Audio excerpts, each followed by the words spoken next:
Tiniyak ng Justice Department na patuloy na gumugulong at tinututukan ng ahensya ang kaso ng mga nawawalang sabongero. Sinabi po yan ng tagapagsalita ng DOJ, kasunod ng apela ng ilang kaanak ng mga nawawala dahil sa di na raw nasundang case conference.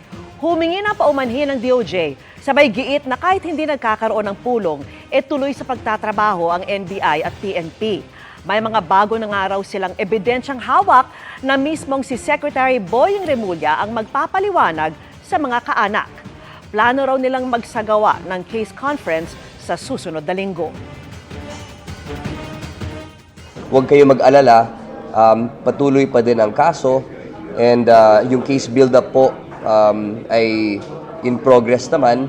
Lahat ito ipapaliwanag ni Secretary Remulla mismo pagdating niya dito sa DOJ. Most likely next week, either Thursday or Friday, i-contact po namin ang mga pamilya para po mag-set ng meeting.